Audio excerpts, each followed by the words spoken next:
आप सभी कैसे हैं? शायद आप अच्छे होंगे। मैं अमरीश कुमार आज आप लोगों के सामने इंग्लिश ग्रामर के पार्ट 2 यानी पास्ट ऑफ स्पीच लेकर आया हूं। इसके पहले मैंने ऑलरेडी एक वीडियो बनाया था जो लेटर्स, अल्फाबेट, वर्ड्स, सेंटेंस से रिलेटेड था।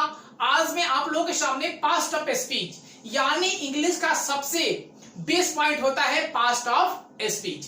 तो चलिए दोस्तों, मैं वीडियो को स्टार्ट करता हूं। स्टार्ट करने से पहले एक बात बता दूं दोस्तों कि अगर इस चैनल पर आप नए हो तो सबसे पहले मेरे चैनल को क्या करें, सब्सक्राइब करें, बेल आइकन को प्रेस करें ताकि हमारी आने वाली पहली नोटिफिकेशन आपके पास पहुंच सके। तो चलिए दोस्तों, मैं वीडियो को स्टार्ट करता हूं। दोस्तों एक बात बताइए, आपकी पास्ट ऑफ स्पीच के नाम आप सुने होंगे कि पास्ट ऑफ स्पीच कितने होते हैं।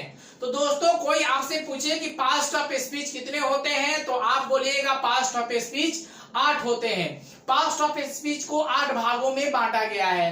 दोस्तों कौन कौन से भाग होते हैं पास्ट ऑफ स्पीच के तो आप बता दीजिएगा। Noun, pronoun, adjective, verb, adverb, preposition, conjunction और इंटरजेक्शन होते हैं। 8 भेद होते हैं। उसके बाद अगर कोई आपसे पूछे कि पास्ट ऑफ स्पीच किसे कहते हैं तो आप क्या जवाब दीजिएगा, तो आंसर में दीजिएगा कि all the English word divided into 8 groups, all the English word divided into 8 groups according to the work they do in sentence, each group as collected parts of speech. ऐसे आप बोलिएगा। उसके बाद हिंदी में क्या डिफिनेशन दीजिएगा यानी परिभाषा दीजिएगा कि अंग्रेजी में जितने भी शब्द हैं उनको वाक्य में कार्य एवं प्रयोग के विचार से 8 भागों में बांटा गया है, जो प्रत्येक भाग्य को हम पास्ट ऑफ स्पीच कहते हैं। क्लियर दोस्तों? तो चलिए फिर हम आगे चलते हैं। नाउन को हिंदी में क्या कहते हैं तो दोस्तों नाउन को हिंदी में संज्ञा कहते हैं। उसके बाद प्रोनाउन को इंग्लिश हिंदी में क्या कहते हैं, सर्वनाम कहते हैं। एडजेक्टिव को विशेषण कहते हैं। वर्ब को क्रिया कहते हैं। एडवर्ब को क्रिया विशेषण कहते हैं। प्रीपोजिशन को दोस्तों संबंध बोधक अव्यय कहते हैं। कंजंक्शन को समुच्चय बोधक अव्यय कहते हैं।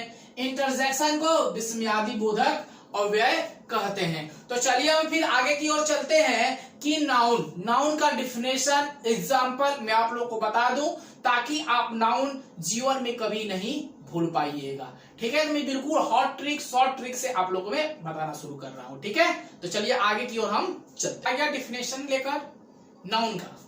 तो दोस्तों नाउन के बारे में हम सबसे पहले जानेंगे कि नाउन का डिफिनेशन होता क्या है। तो एकदम बिल्कुल शॉर्ट है, बिल्कुल शॉर्ट टर्म में मैंने लिखा है कि a noun is the name of person, place or anything.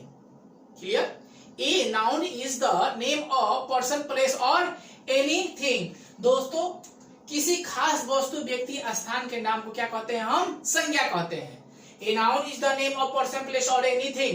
जिसे खास वस्तु, व्यक्ति, स्थान के नाम का बोध हो उसे हम संज्ञा कहते हैं। जैसे में दोस्तों राम क्या है, संज्ञा है यानी नाउन है। तो हाँ, यह व्यक्ति का नाम है राम, तो यानी राम मेरा क्या हुआ, संज्ञा हुआ। उसके बाद दोस्तों पटना, या क्या है पटना, किसी स्थान। देखिए स्थान का बोध हो यानी स्थान मेरा कहां हुआ, पटना। यहां हो सकता है अमेरिका, गुजरात, महाराष्ट्र, तो ये क्या है, एक स्थान का नाम है, तो वो क्या है, संज्ञा है।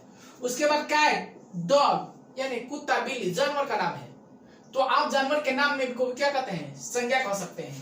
पेन, टेबल, इटीसी, ये क्या है, वस्तु है। पेन क्या है, एक वस्तु है। टेबल क्या है, एक वस्तु है, तो उसे भी हम क्या कर सकते हैं, संज्ञा कह सकते हैं। यानी किसी खास वस्तु, व्यक्ति, स्थान के नाम का बोध को हम क्या कहते हैं, संज्ञा कहते हैं। तो यानी Ram, Patna, dog, pen, table, etc क्या है, संज्ञा है। उसके बाद चलते हैं फिर दूसरे पॉइंट पे यानी प्रोनाउन क्या होता है दोस्तों। A pronoun is the word which completes a noun. A pronoun is the word which completes a noun. जो सब संज्ञा के बदले में आवे, उसे हम क्या कहेंगे, प्रोनाउन कहेंगे। जैसे कि बोल सकते हैं आप I, we, you, they, she, it को हम क्या कर सकते हैं, प्रोनाउन कर सकते हैं। देखिए यहाँ पे मैंने लिखा है आई, वी, यू, सी, इट, दे, क्या है, प्रोनाउन है। इसको आप प्रोनाउन बोल सकते हैं। ठीक है दोस्तों, देखिए लेकिन मैंने एग्जांपल में लिखा है Ram is a boy, Ram क्या है, एक अच्छा लड़का है। तो सी इज अ गुड यानी sorry he is a good क्या है, वह अच्छा है। फिर मतलब Sita is a beautiful, she is beautiful girl. Sita is a girl तो she is a beautiful girl, ऐसे मिला सकते हैं। जैसे कि this is a table, it is new, क्या टेबल, यह एक क्या टेबल है लेकिन क्या हुआ, नया है। तो वैसे करके जो सब संज्ञा के बदले में आवे उसे हम क्या कहेंगे, प्रोनाउन कहेंगे, यानी सर्वनाम कहेंगे। तो वैसे आप हॉट ट्रिकों के साथ कम से कम तो यह ग्रामर समझ में आ रहा है ना। अगर नहीं आ रहा हो तो लाइक करिएगा, आ रहा हो तो एक लाइक करिएगा कि Ram is a boy, she is a he is a good, Sita is a girl, she is a beautiful, this is a pen, it is a new। तो यहाँ मैंने नाउन और प्रोनाउन को समझाया अच्छे ढंग से, आप समझ लीजिए। अब आगे की ओर फिर हम चलते हैं। तो चलिए दोस्तों फिर हम आगे आप लोगों के सामने एडजेक्टिव और वर्ब लेकर, ठीक है। एडजेक्टिव का डेफिनेशन आप लोगों को बता दूं कि an adjective is a word which, an adjective is a word which qualify a noun और प्रोनाउन। क्लियर हो गया आप कि an adjective is a word which qualified और नाउन और प्रोनाउन, जो शब्द संज्ञा और सर्वनाम की विशेषता बतावे उसे हम क्या कहते हैं, सर्वनाम कहते हैं। जैसे में दोस्तों Abdul is a poor, Abdul is poor but honest, क्या है, अब्दुल एक क्या है, अब्दुल जो है गरीब है लेकिन वह क्या है, हॉनेस्ट मीन्स क्या होता है दोस्तों, ईमानदार, लेकिन वह क्या है, ईमानदार है, ठीक। सोनी इज ब्यूटीफुल, सोनी जो लड़की है वो क्या है, अच्छी है। उसके बाद सी इज रिच, वह क्या है, धनी है, बट लेकिन डिसऑनेस्ट, वह क्या है, ईमानदार, ईमानदार नहीं है। क्लियर हो गया आप। तो यानी इसमें आप चुन सकते हैं कि एडजेक्टिव कौन है, तो हॉनेस्ट, ब्यूटीफुल और dishonest is a adjective. Clear हो गए।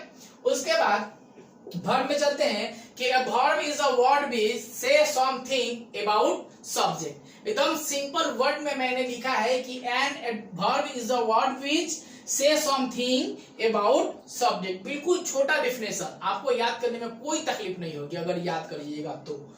जैसे हिंदी में जो शब्द कर्ता के बारे में कुछ कहे या बतावे उसे हम क्या कहते हैं, क्रिया कहते हैं। जैसे में दोस्तों Ram is eating, Ram is eating, जैसे राम क्या करता है, खाता है, राम क्या करता है, खाता है, क्या खाता है, खाना खाता है, तो Ram is eating is a verb. उसके बाद दोस्तों हम बना सकते हैं कि I have a car, I have a car, मेरे पास क्या है, एक कार है, तो कार इज अ, मेरे पास कार है तो कार इज क्या हो सकता है, वर्ब। तो दोस्तों वर्ब में याद रखिएगा कि वर्ब के रूप में मैंने दो रूप होते हैं वर्ब के, कौन कौन से, मेन वर्ब और हेल्पिंग वर्ब।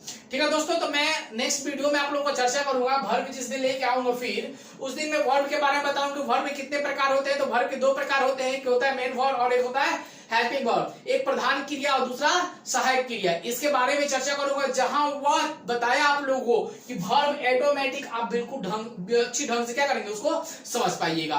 तो वर्ब तो आगे चलेंगे, तो चलिए हम आगे चलते हैं कि एडजेक्टिव वर्ब हो गया और प्रीपोजिशन कंजक्शन के बारे में आप लोगों को मैं बता दूं। ठीक है, हाँ तो चलिए दोस्तों फिर हम आ गए आप लोगों के सामने एडवर्ब और प्रीपोजिशन लेकर। ठीक है दोस्तों, तो चलते हैं हम एडवर्ब के बारे में। तो एडवर्ब के बारे में बिल्कुल शॉर्ट डिफिनेशन है कि adverb is a word which modified a verb. Adverb is a word which, adverb is a word which modifies a verb.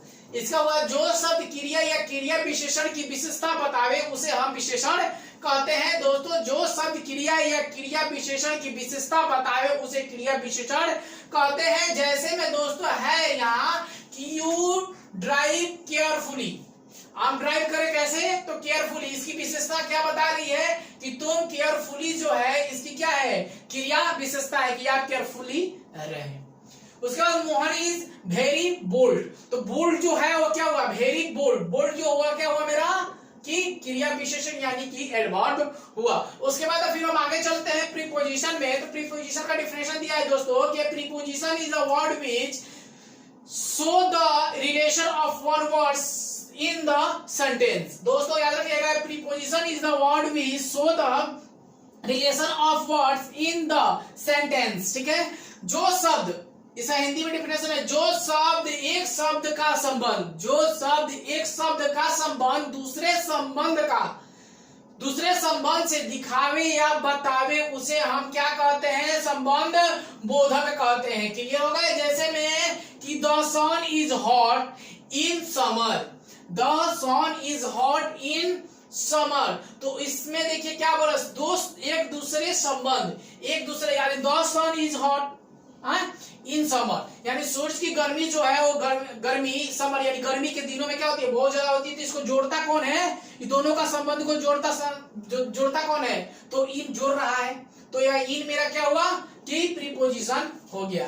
The cat is sitting under the table, जो बिल्ली है वो कहां बैठी हुई है, टेबल के ऊपर। तो अंडर क्या हुआ मेरा, यानी कि अंडर जो है वो कहां हुआ, प्रीपोजिशन होगा। वैसे भी प्रीपोजिशन याद रखिएगा कि on, O N, on, of, O F, of फिर है ओ डबल एफ, उसके बाद इन, अंडर, टू, etc, ये क्या है, यह है प्रीपोजिशन। इसको याद रखिएगा, ऑन, ऑफ, इन, अंदर, टू, ये क्या है, सब प्रीपोजिशन है। तो प्रीपोजिशन आप याद कर लीजिएगा, उस पर चलते प्रीपोजिशन, कंजक्शन और इंटरजेक्शन, आखिरी दो है, उसको भी मैं चर्चा आप लोगों के सामने कर देता हूं।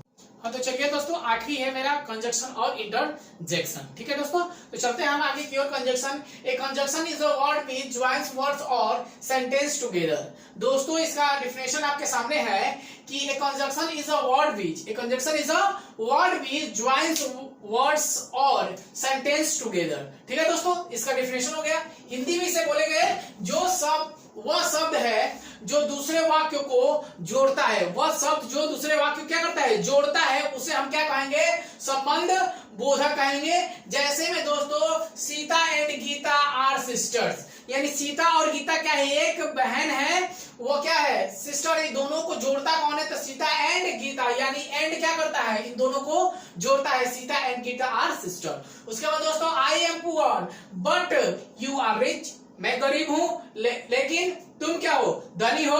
तो यानी बट जो है इन दोनों वाक्य को क्या करता है, जोड़ रहा है, तो उसे हम क्या कहेंगे, कंजक्शन। ठीक है, क्लियर हो गया।